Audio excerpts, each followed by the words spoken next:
오늘 말씀을 제가 준비하고 오늘 주일은 특히나 이 풍성한 스가랴의 말씀을 준비하는 가운데 제가 먼저 얼마나 은혜를 받았는지 몰라요. 그래서 제가 이 받은 말씀을 여러분들과 함께 이렇게 나눌 수 있다는 것이 너무나 감사하고 가슴이 뜨거워졌어요. 오늘 줌으로 들어오는 분들이나 또 오늘 교회 어떻게 보면 본당에는 지금 우리 대표처럼 이렇게 앉아 계시는 분들, 그리고 전 세계에서 생중계로 이 예배에 들어오시는 모든 분들, 말씀의 강력한 능력이 온통 생생하게 소통되고 체험되기를 간절히 바랍니다. 자, 오늘은 심판의 날을 준비하라, 미래에 대한 것입니다. 여러분이나 저나 우리 모두는 다 사람의 속성상 미래를 알고 싶어 합니다. 오늘도 많은 사람들이 우리 주위에 있는 점집, 또 뭐 별자리, 뭐 오늘의 운세 이런 걸 합니다. 그 이유가 뭐예요? 미래에 대한 두려움 때문에, 미래에 대한 두려움 때문에 사람들이 점집을 가죠. 그러나 저는 우리의 마음이 한결같이 생명과 소망이 되시고 길과 진리와 능력이 되시는 이 하나님께 한결같이 우리 마음이 향해 있을 때 절대 우리의 미래에 대해서 걱정할 필요가 없다는 것이에요. 왜냐하면 우리는 우리의 미래가 하나님의 손 안에 있다는 것을 알기 때문인 것입니다. 하나님은 선하시고 전능하신 하나님이십니다. 하나님 이 땅에 어떤 잘못된 악한 신처럼 무슨 아들밭이라 그런 하나님이 아니세요. 너무나 우리를 위하여 피 흘리기까지 우리를 사랑하신 분이시기 때문에 우리의 미래가 하나님의 손 아래에 있다는 것만 확실히 알면 걱정할 필요가 없다는 것이에요. 특별히 우리가 미래에 대한 두려움이 있을 때마다 우리 모든 그리스도인들은 예배를 통하여 미래를 여는 사람들인 줄로 확신하셔야 돼요. 제가 여러분들에게 설교 노트를 준비해 놓았어요. 성도들은 미래에 대한 두려움이 있을 때 그리스도인은 예배를 통하여 미래의 문을 여는 사람들이다. 그래서 그리스도인들은 인생의 어려운 때를 만날 때마다 미래에 대한 불안함이 엄습할 때에 예배를 통해서 미래를 향하여 나아가는 사람들이에요. 예를 들어서 아브라함 같은 사람은 갈 바를 알지 못했지만 가는 곳마다 제단, 즉 예배를 드림으로 말미암아 그의 앞날을 열었던 사람이에요. 바울과 실라 같은 사람들은 빌립보 감옥에서 미래가 마치 두려운 광풍처럼 몰아왔습니다마는, 위기가 왔습니다마는 그 순간 찬양과 기도를 통한 예배를 드림으로 말미암아 내일의 두려운 공포적인 상황을 돌파하게 된 것이에요. 여기에 대해서는 다윗도 마찬가지고 욥도 마찬가지. 인생에서 가장 힘들 때 그 어려운 상황에서 예배를 통해서 두려운 내일을 돌파하게 된 것입니다. 따라서 우리는 예배를 통하여 창조주 하나님 아버지께 하나님이 세상을 바라보는 방식으로, 하나님의 시각으로 세상을 보는 눈을 열어주시는 줄 믿으셔야 되는 것이에요. 그래서 제가 좀 이런 용어를 좀 써보았어요. 우리는 예배를 통하여 문제로 가득한 지상의 구덩이에서 올라와 가지고 탁 트인 천상에서 세상을 살펴볼 수가 있다는 것입니다. 그래 우리는 시편의 아삽이라는 시편 기자가 고백한 대로 우리는 하나님과 예배로 하나님과 언약을 맺은 사람들이에요. 예배를 통한 언약의 자손들이에요. 그래서 우리는 예배를 통하여 다시 한번 문제로 가득한 지상의 구덩이에서 올라와 가지고 탁 트인 천상에서 하나님의 시각으로 세상과 미래를 조명할 수가 있는 것입니다. 그러므로 예배는 우리의 미래의 문을 여는 열쇠이요, 그 다음에는 미래를 하나님의 시각으로 보게 하는 천국의 렌즈인 것이에요. 그래서 오늘 이 예배가 공간은 떨어져 있지만 우리의 인생의 미래를 하나님의 시각으로 조명하는 시간이 되었으면 좋겠습니다. 예배를 통하여 미래의 모든 광풍들을 돌파하시기를 원하는 것입니다. 그리고 이 예배, 왜 이렇게 예배가 미래를 여는 천국의 렌즈가 될 수 있는가? 그 이유는 모든 예배는 계시의 말씀이 담겨 있기 때문에, 모든 예배는 계시의 말씀이 주어져 있기 때문에 확실한 진리의 말씀을 우리가 오늘 예배를 통해서 우리가 말씀을 받고 또 말씀을 깨닫고 조명과 계시와 영감을 통하여 이 말씀의 내용을 우리의 것으로 삼기 때문에 우리는 미래가 열려 있는 것이에요. 그래서 우리는 계시의 말씀을 통하여 인간과 세계의 운명을 정하고 계획하시는 하나님의 뜻을 확신할 수가 있는 것이에요. 제가 이사야 46장 10절을 그래서 참 감사하고 좋아하는데, 이사야 46장 10절을 우리 온라인 생중계로 들어오는 모든 분들, 줌으로 들어오는 분들, 또 본당에 계신 분들 또박또박 크게 여러분들 다 대표해서 크게 우리 합독하겠습니다. 내가 시초부터 종말을 알리며 아직 이루지 아니한 일을 옛부터 보이고 이르기를 나의 뜻이 설 것이니 내가 나의 모든 기뻐하는 것을 이루리라 하였노라. 아멘. 우리 하나님께는 시초부터 심할까지 하나님이 미래를 다 아시는 것이에요. 그리고 하나님이 기뻐하시는 것을 반드시 이루시는 것이에요. 시초부터 심할까지.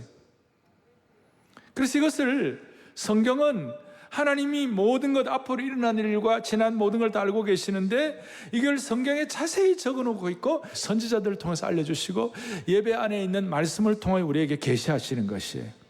그래서 비록 지금 온라인 혹은 줌으로 들어오고 혼자서 예배 드리는 분들이랄지 같이 가족들과 예배 드릴 때는 뭐 더 귀한 것이고, 혼자서 드리는 시간이 있다 할지라도 이 시간 이런 좀 하나님의 큰 시각, 퍼즐을 그 조각조각 그 사이에 헤매지 말고 전체 마스터를 볼 수 있는 능력을 주시기를 바라는 것이에요. 자, 오늘 드디어 스가랴 6장의 1절부터 8절까지 본문을 가지고 오늘 제8환상을 말씀을 할 것인데, 오늘 첫 번째 큰 대지로 뭐를 말씀을 드리는가 하면 하나님만이 미래를 아시고 다 심판하신다고 했는데 이것이 무슨 뜻인가? 자, 하나님의 나라가 미래에 이루어지기 위해서는 꼭 두 가지 조건이 필요해요. 하나는 뭐냐면 심판이에요. 하나님의 날, 여호와의 두려운 날 심판이 있고, 또 하나는 뭐냐면 주님께서 이 땅에 오셔가지고 원수들에 대한 심판과 멸망이 있고, 또 하나는 예수 그리스도께서 왕좌에 서시는 것이에요. 원수들을 끌어내리시고 메시아를 왕좌에 세우는 거예요. 그러니까 심판, 다른 말로 하면 저주가 있고 심판이 있고, 또 하나는 왕의 대관식이 있어요. 그래서 하나님의 나라가 세워지려면 반드시 두 가지, 첫 번째는 뭐라고요? 심판이 있고, 두 번째는 뭐라고요? 왕의 대관식이 있는 거예요. 그래서 오늘은 제가 심판만 얘기하고 다음 주에는 제가 대관식을 말씀을 드리겠습니다. 자, 오늘 1절에 이렇게 나와 있습니다. 내가 또 눈을 들어본즉, 그렇게 나와 있습니다. 내가 또 눈을 들어본즉. 지난 주일날 우리는 두루마리 환상과 에바 환상을 보았습니다. 너무나 압도되는 환상이었어요. 그래서 아마 깊은 묵상 중에 있는데 하나님께서 눈을 뜨게 하셔. 내가 눈을 들어본즉 앞에 뭐가 보이는가? 내 병거가 두 산 사이에서 나오는데 그 산은 어떤 산이더라? 구리산이더라. 이게 뭘 의미하는가? 여기 먼저 병거 환상이에요. 이 병거라는 것은 전쟁 때 사용하는 전차를 말합니다. 고대 근동 사회의 병거는 늘 전쟁 시에 선봉과 돌격대 역할을 했습니다. 그리고 이 스가랴가 본 네 병거는 이방 민족의 심판을 위한 선봉과 돌격을 상징하는 것이었습니다. 여러분, 이 네 병거가 나오는데 병거는 말들이 이끄는데요, 스가랴 앞에 1장에서도 네 말이 나와요. 1장의 네 말은 어떤 전쟁을 집행하거나 그러지 아니하고 정찰만 했어요. 정찰만 하고 왔는데 실제적 사용을 하지 않았는데, 오늘 6장에서는 네 말이 이끄는 네 병거가 심판의 도구가 되는 것이에요.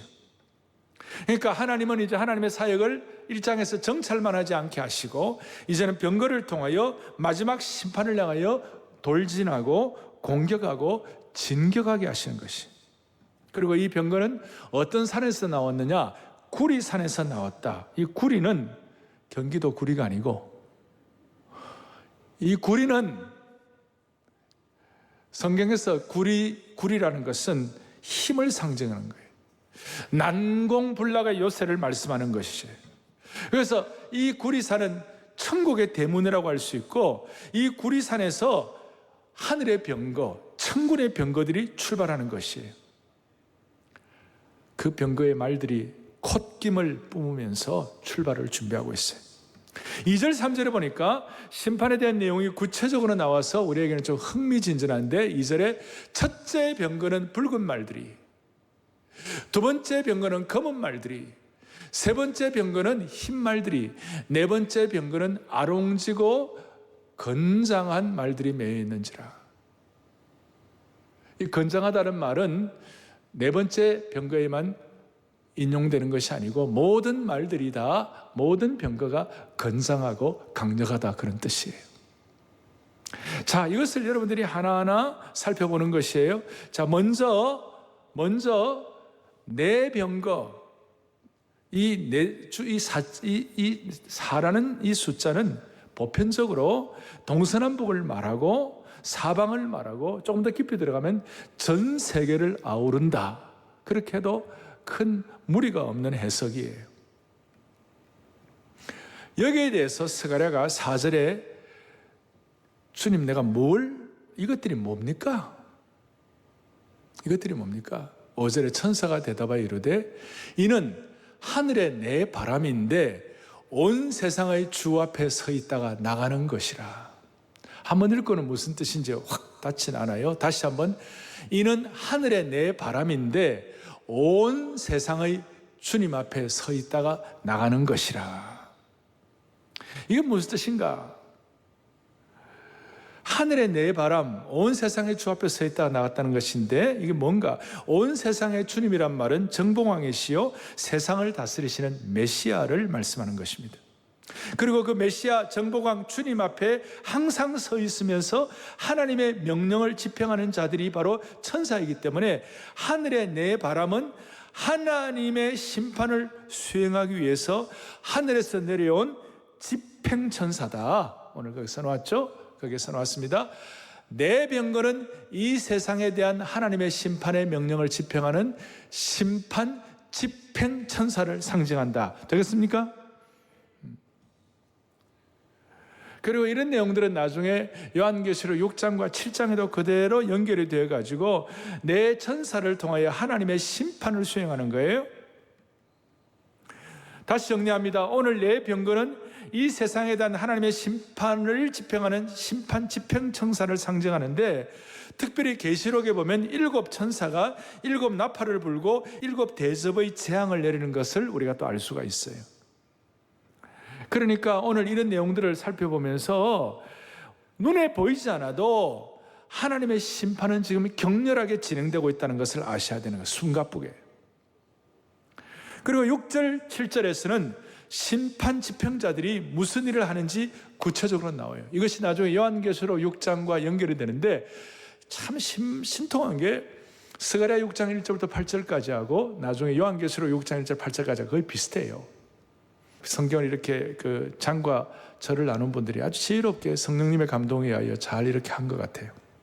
자, 먼저 검은 말은 요한계시록과 연결해서 볼 때, 검은 말은 기근과 죽음을 상징하고 흰 말은 승리와 정복을 상징하고 이렇게. 그런데 기근과 죽음을 상징하는 검은 말은 어디로 갑니까? 검은 말은 어디로 갑니까? 6절에 북쪽 땅으로 가고, 흰 말이 그 뒤를 따르고 어룽진 말은 어느 땅으로 갑니까? 남쪽으로 가는 거예요. 왜 검은 말과 흰 말이 북쪽으로 갔을까? 그리고 왜 어룽진 말은 왜 남쪽으로 갔을까?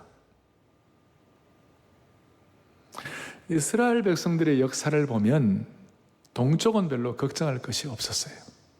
왜냐하면 동쪽은 아라비아 사막이 있기 때문에 동쪽에서는 대군들이 쳐들어올 수 없어요. 그 이스라엘의 역사 그때까지. 나중에 종말에는 좀 다르지만 서쪽도 걱정할 필요가 없어요. 서쪽에는 지중해가 있기 때문에. 그래서 늘 이스라엘이 점령당하고 공격당하고 또 전쟁에서 고통당할 때는 늘 북쪽에서 내려온 아수르 제국, 바벨론 제국, 로마 제국을 통하여 고통을 당한 것이에요. 그리고 남쪽에는 누가 있습니까? 남쪽에는 여러분 잘 아시는 대로 이집트가 있는 거예요. 애굽이 있는 거예요. 그 남쪽에는 이제 어룽진 말을 내보내고 북쪽에는 검은 말과 흰 말을 통해 내보내가지고 심판하는 것이. 그래서 하나님께서 결정적인 심판의 날 하나님이 예비하신 병거를 통하여 지평천사들을 통하여 북쪽 이스라엘을 괴롭히는 바벨론과 아수르와 로마를 하나님이 심판하실 것이다. 남쪽에 어룽진 말을 보내어서 애굽을 심판하실 것이다. 너무 신비한 거예요, 이것이. 저는 이걸 보면서 이것은 계시의 말씀, 또 미래에 대한 계시의 말씀으로 끝나는 것인가? No! 이것은 오늘 우리의 삶의 현장과 너무 많이 연결되어 있는 것이에요. 그러니까 이 말씀이 내 말씀으로, 이 얘기가 내 얘기로 받아들일 수 있는 근거가 무엇이 되는가, 이런 뜻이 있어요. 창세기 12장에 보면 하나님께서 아브라함을 축복하는 자에게는 축복하고 아브라함을 저주하는 자에게는 저주하신다. 하나님이 하나님의 백성들을 하나님이 보호하셔서 반드시 북쪽에는 하나님의 이 지평천사들을 보내어 검은 말과 흰 말을 보내어가지고 바벨론을 하나님이 심판하실 것이다. 남쪽은 어룽진 말을 보내어가지고 애굽을 심판하실 것이다. 왜 이것이 우리에게 통용되는가? 우리는 영적인 이스라엘이요, 영적인 아브라함인 것이. 우리가 코로나 사태 가운데 우리가 이렇게 어려운 가운데서 축복성을 계속 부르면서 서로 격려하는 이유가 여기에 있는 것이에요. 결국은 우리가 생명의 복음과 절대적 성경의 권위를 믿는 우리들을 괴롭히는 북쪽, 오늘 우리의 예배를 함부로 대우하는 괴롭히는 남쪽, 교회 성도들을 괴롭히는 이 시대의 아수르와 바벨론과 애굽을 하나님은 반드시 처단하실 것이다. 여기에서는 제 얘기가 아니고, 그래서 이 내용을 하나님이 반드시 여호와의 크고 두려운 날이 올 것이다. 심판이 The day of the Lord. 그 Lord는 Lord는 그냥 주님이 아니라 야훼 하나님을 말씀하시는 거예요. 여호와 하나님의 크고 두려운 날이 올 것이다. 요엘서 2장 31절을 또박또박 같이 크게 보겠습니다. 여호와의 크고 두려운 날이 이르기 전에 해가 어두워지고 달이 핏빛같이 변하려니와. 자, 이 내용은 요한계시록에도 그대로 반복되고 있는 것입니다. 북쪽 바벨론을 하나님이 심판하실 때 나타나는 현상이라고 말할 수가 있습니다. 하나님을 대적하는 악인들이 가장 두려워할 때가 온다는 것이에요. 하나님의 종들과 하나님의 교회와 하나님의 사람들과 생명의 복음과 성경의 절대적인 권위를 함부로 모욕하고 수치를 주고 함부로 더럽히는 그런 모든 상황을 하나님이 반드시 The day of the Lord, 하나님의 심판의 날을 하나님이 예비하신다는 것이에요. 그래서 여러분, 이날 그 누구도 피할 수가 없을 것이에요. 악인은 심판을 피하려고 숨을 장소를 찾을 것이에요. 그런데 어디에도 숨을 곳이 없을 거예요. 악인들에게는 심판의 날이지만, 그러나 하나님의 백성들, 아브라함의 백성들, 하나님의 친히 이마에 인을 쳐준 주의 백성들에게는 그날이 영광의 날이 될 것이에요. 한쪽은 심판의 날이지만 한쪽은 영광의 날이 되는 것이에요. 다시요, 하나님은 성도들의 수치를 결코 외면하지 않는 것이에요. 세상적으로 모욕을 당하고 괴로움을 당할 수 있지만 심판의 날이 오면 이사야 25장 8절의 말씀처럼 다 함께 보죠. 주 여호와께서 모든 얼굴에서 눈물을 씻기시며 자기 백성의 수치를 온 천하에서 제하시리라. 여호와께서 이같이 말씀하셨느니라. 아멘. 자기 백성의 수치를 온 천하에서 제하시리라. 할렐루야.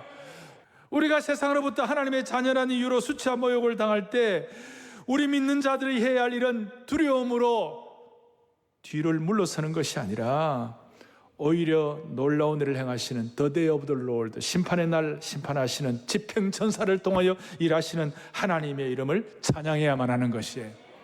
아까 요엘서 2장에 크고 두려운 날이 오는데 2장 26절에 오면 여기에 대해서 우리는 어떻게 할 것인가? 함께요. 너희에게 놀라운 일을 행하신 너희 하나님 여호와의 이름을 찬송할 것이라. 내 백성이 영원히 수치를 당하지 아니하리로다. 아멘.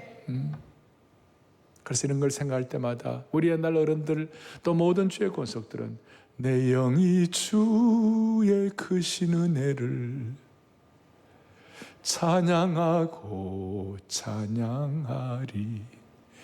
내 영이 주의 크신 은혜를 찬양하고 찬양하리.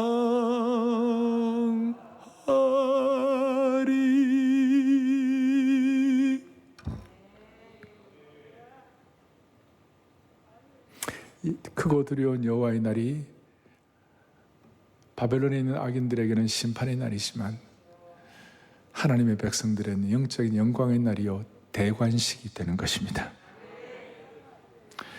따라서 여러분과 제가 영적인 이스라엘로 아브라함의 믿음으로 일관성 있게 든든히 서 있기만 하면 결코 미래를 두려워할 필요가 없습니다. 예배드리는 가운데 이 말씀에 대한 확신을 가지고, 계시의 말씀을 가지고 믿음으로 굳게 서 있기만 하면 두려워할 필요가 없는 것입니다. 이제 중요한 두 번째를 말씀을 드리겠습니다. 심판의 시간 앞에서 우리는 어떻게 할 것인가. 오늘 8절을 보겠습니다. 8절을 또박또박 같이 보겠습니다. 북쪽으로 나간 자들이 북쪽에서 뭡니까? 내 영을 뭐하게 하느라? 쉬게 하였느니라. 검은 말과 흰 말이 북쪽으로 나가가지고 바벨론을 심판을 했습니다. 그리고 그 바벨론 심판될 때에 내 영이 쉬게 되었느니라, 내 영이 만족되었느니라, 이렇게 표현할 수가 있어요. 이것은 1장 11절에 있는 것과 비교할 때는 아주 대조가 되는 것이, 1장 11절에 뭐라 내용이 나오냐면, 우리가 땅에 두루 다녀보니, 정찰 말들이 두루 다녀보니, 천사들이 다녀보니까 온 땅이 평안하고 조용하더이다. 이것은 좋은 말이 아니었다고 그랬어요. 제가 이것은 1장에서는 하나님의 백성들은 지금 고생하고 고난당하고 말로 당할 수 없는 수치와 부끄러움을 당하고 있는데 세상은 너무 잘 나가고 있는 거예요. 온 땅이 평안하고 온 땅이 만족스럽고 온 땅이 잘 되고 있는 거예요. 그걸 볼 때 가슴이 아픈 거예요. 영의 평안이 없어요. 그런데 드디어 검은 말과 흰 말의 집행천사를 통하여 바벨론에 하나님의 심판의 날이 오고 바벨론이 심판되게 되니까 무슨 일이 벌어지는가? 하나님의 영이 만족하는 것이, 평안하게 되는 것이, 진정한 평안이 오는 것이, 우주의 올바른 질서가 유지되니까 그래서 평안하게 되는 것이. 오늘 환상을 역동적으로 표현하고 있는데 어떻게 표현하고 있냐면, 오늘 1절부터 8절까지 나간다, 다시 한번 뭐라고요? 나간다라는 이 동사가 7번이나 나옵니다. 1절과 5절과 6절과 7절, 8절, 특별히 6절과 7절에는 한 절에 2번씩이나 나간다, 나간다는 말이 나와요. 이 중요한 나가다는 단어가 여러 번 반복되는 이유를 우리는 주목해야 할 것입니다. 여러분 지금 한번 상상을 해보세요. 모든 병거들, 이제 집행을 하기 위하여 모든 말들이 나가라는 명령을 기다리면서, 여러분 병거의 말들이 나가기를 위하여 말 앞발로 땅을 차면서 흙을 파면서 콧김을 거세게 내뿜으면서 땀을 흘리며 말들의 근육이 움찔움찔하는 것을 한번 상상해 보세요. 슬로우 비디오 모션으로 한번 상상해 보세요. 터질 듯한 긴장의 모습을 느낄 수가 있을 것이에요. 올림픽 할 때에 100m 달리기 경주를 위하여, 400m 경주를 위하여 경주자들이 그 근육들이 움찔움찔한 내용보다 더 강력하게 말들이 지금 하나님의 심판 명령을 집행하기 위하여 움찔움찔하게. 그래서 본문에서의 긴장된 상황, 건장한 말들과 병거들이 드디어 바벨론으로 나아가고 있는 이 상황을, 콧김을 뿜어내면서 나아가는 이 상황을, 결국 그 바벨론이 그 거친 강력한 나아감 앞에서, 나아감의 돌격 앞에서 바벨론이 여호와의 심판의 날에 멸망하게 되는 것입니다. 저는 이 말씀을 읽으면서 제가 그동안 상처받고 고통스러운 모든 것들 가운데 많은 것들이 회복이 된 줄로 믿으시기를 바라는 것이, 저뿐만 아니라 우리 온 성도들에게도 동일한 치유와 은혜를 주시기를 소망합니다. 지난주에도 우리가 살펴보았습니다. 지난주에 악의 상징인 에바의 통이 바벨론으로 날아갔다고 그랬어요. 또 그 날아갔는데 오늘 병거의 건장한 말들이 콧김을 내뿜으면서 병거를 이끌고 나아가고 있는 것이에요. 자, 이런 상황 가운데 중요한 한 가지 해야 되는 그것이 뭐냐면, 지금도 바벨론의 유대인들이지만 바벨론에 남아있는 포로들이 있었어요. 바벨론이 좋다고 거기서 그냥 거기에 오염돼가지고 거기 사는 사람들이 있었어요. 바벨론에 남아있는 유대인들이 빨리 탈출해야 되는 것이에요. 빨리 돌아와야 되는 것이에요. 바벨론에 사는 사람들이 예루살렘을 향하여 빨리 탈출해야 되는 것이에요. 이건 제 말씀이 아니고 앞에 스가랴 2장 6절 7절에 오늘 이 8가지 환상은요, 하룻밤 사이에 일어난 환상이었어요. 하룻밤 중에 일어난 환상이었어요. 그러니까 스가랴 2장 6절 7절에 뭐라고 되어 있느냐 하면 이렇게 나와 있어요. 같이 보죠. 오라 너희는 북방 땅에서 도피할지어다. 바벨론 성에 거주하는 시온아 이제 너는 피할지어다.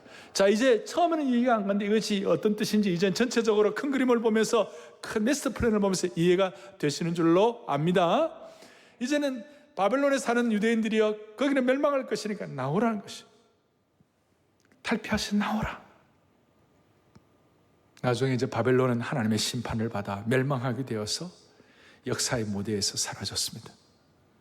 동시에 바벨론에서도 이 경고를 듣고 쫓아나온 사람은 구원받았지만 거기에 그냥 탈출하지 않고 의식 없이 남아가지고 바벨론에 오염돼가지고 남아있던 이스라엘 백성들, 그 이스라엘 백성들을 다 심판받고 영적으로 망해버렸어요. 같이. 그래서 여러분, 영적으로 무지한 이스라엘 사람들은 스가랴의 경고를 업신여기다가 참혹한 결과를 얻게 된 것입니다. 이게 바로 하나님의 계시의 말씀, 심판의 말씀을 불순종한 사람들에 대한 결과인 것입니다. 저는 어릴 때 하나님의 경고의 말씀을 함부로 무시하던 내용, 어릴 때 제가 어떤 붕사 목사님이 얘기했던 걸 제가 어릴 때 각인되어서 평생 잊을 수 없어요. 소돔성에 천사들이 가가지고 여기가 망할 테니까 빨리 나오라 그랬어요. 그런데 창세기 19장 14절에 보니까 볼까요? 여호와께서 이 성을 멸하실 터이니 너희는 일어나 이곳에서 떠나라 하되 그의 사위들은 농담으로 여겼더라. 하나님의 경고의 말씀을 농담으로 여기면 소돔과 고모라와 함께 같이 망하는 것입니다. 폭망하는 것입니다. 하나님의 심판의 말씀을 경고가 아니라 와서 부딪히는 것이 아니라 농담으로 여길 때 뭐 그 일이 되겠나, 웃기는 소리 하고 있네, 이런 식으로 나오면 결국은 심판의 날에 그 참혹함을 면할 수가 없고, 롯의 아내 같은 경우는 소돔의 재물과 소돔의 아름다운 것이 도취되어 있다가 그것이 너무 끌려가지고 다시 돌아보았다가 소금 기둥이 된 것을 여러분들은 기억할 것입니다.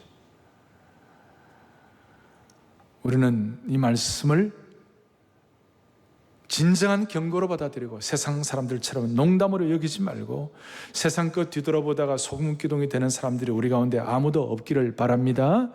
오늘 말씀 가운데 주님이 주시는 음성을 반드시 확인하게 하시기 바라요.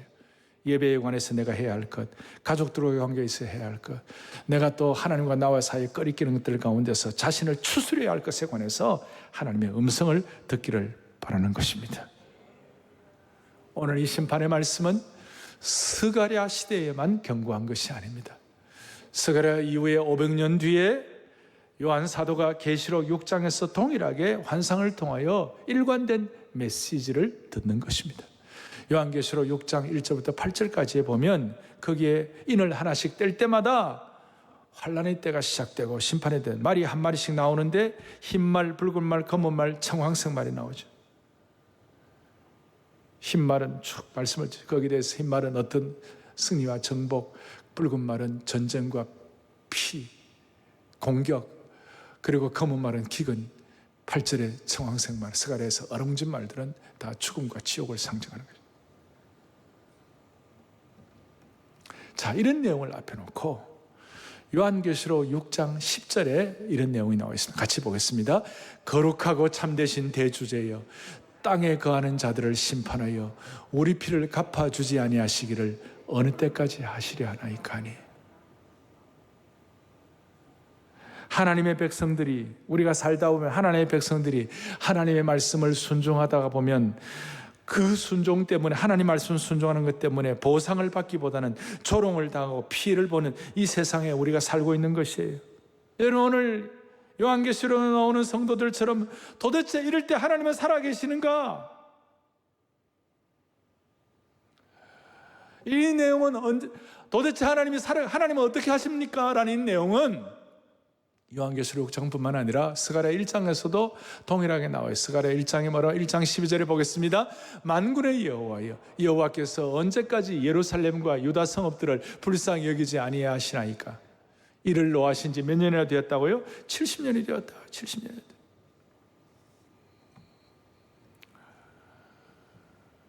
그런데 아니에요. 언제까지 성도들의 수치와 부끄러움과 어려움을 두고만 보고 계십니까? 여러분, 이 모든 상황을 내 관점에서만 보지 말고 심판의 관점, 하나님의 영원의 관점으로 보시는 안목을 오늘 이 시간 획득하게 해 주셨으면 좋겠어요. 그러니까 오늘 이런 안타까움이 있지만 요한계시록 6장 15, 16, 17절에 뭐라고 나와 있는가 한번 보세요. 이렇게 나와 있어요. 땅의 임금들과 왕족들과 장군들과 부자들과 강한 자들과 모든 종과 자유인이 굴과 산들과 바위 틈에 숨어 있어요. 잘 나가는 땅의 임금들과 왕족들과 장군들과 부자들과, 어떻게 보면 하나님의 교회, 하나님의 역사, 하나님의 이름, 하나님의 복음을 함부로 조롱하고 함부로 폄하한 사람들이 16절 17절 뭐라 나와 있는가? 산들과 바위에게 말하되 우리 위에 떨어져 가지고 우리를 좀 가리워 달라고. 어린 양의 진노에서, 보좌에 앉으신 그 하나님의 심판의 진노에서 나를 좀 가리워 달라고, 우리를 가리워 달라고. 17절에 뭐라고 나와 있냐? 그들에게 진노의 큰 날이 이르렀으니 The day of the Lord, 누가 감히 능히 서리요. 오늘 말씀이 스가랴, 요엘서, 요한계시록 이런 계시의 말씀이 서로 지혜롭게 잘 연결되어 가지고 성령께서 여러분들에게 깨달음을 주시기를 원하는 것이에요. 자, 하나님은 우리의 고난과 시련을 무시하는 것이 아니라 우리로 하여금 심판을 영원의 관점에서 보고 계신다는 것을 깨달아야 하는 것이에요.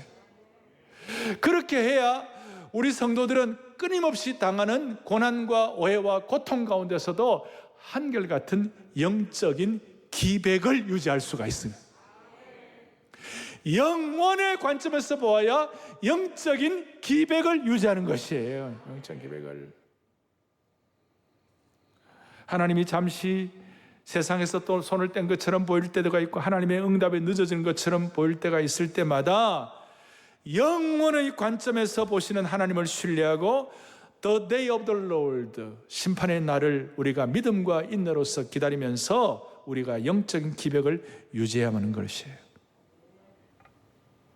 그래서 지금 우리에게 할 일은 나가라는 하나님의 말의 음성을 듣고 우리는 바벨론에서 돌아와야만 할 것입니다. 돌아온다는 말은 지금 정신 차리고 주님께로 돌아오라는 뜻이에요. 내 삶을 다시 한번 돌아보고 청산하고 방향을 전환하라는 겁니다. 회개하고 방향을 틀 때라는 것입니다. 감상적인 눈물을 흘릴 정도가 아니라 나 중심의 삶에서 주님 중심의 삶으로 돌아오라는 것이에요. 주님 중심의 삶으로. 그래서 오늘 이 시간 여러분, 그 강력한 구리산에서 출발한 말들이 나에게 달려오는 느낌을 가져보세요. 오늘 이 예배를 통하여 천군의 병거의 말발굽 소리와 집행천사의 말발굽 소리가 생생하게 따각따각따각따각 들릴 수 있기를 바라는 것이에요. 이것이 여러분들에게 위로가 되었으면 좋겠습니다. 나 중심의 삶에서 주님 중심의 삶이 될 수 있도록 이것이 여러분에게 위로가 되었으면 좋겠어요. 한 가지 우리가 기억할 건데 그것이 뭐냐면 검은 말, 흰 말, 얼룩진 말이 다 역사하는데 지금 붉은 말은 어디에 갔다는 말이 없어요. 여기 붉은 말은 뭐냐? 결정적인 순간에 우리의 전쟁에 개입하시는 하나님의 예비하신 말이에요. 결정적인 순간을 위하여. 하나님은 하나님의 백성들의 신앙의 삶에 결정적인 순간에 여러분들을 전쟁에 승리할 수 있도록 붉은 말을 준비하고 계시는 하나님이십니다. 그것이 여러분들 인생의 어떤 경제적인 어려움이라든지 또 몸의 아픔이라든지 가족적인 애환이라든지 또 우리 사회에 일어나는 수많은 고통과 불공정과 이런 여러 가지 상황 가운데서 붉은 말을 준비하고 계신 하나님을 믿으십시다. 역사적으로 유명한 전투가 있었어요. 워털루 전쟁이 있어요. 워털루 전쟁에서 본래 나폴레옹군이 다 이기게 돼 있었어요. 영국의 웰링턴 장군을 중심으로 한 그 전쟁에 영국군이 다 지게 돼 있었어요.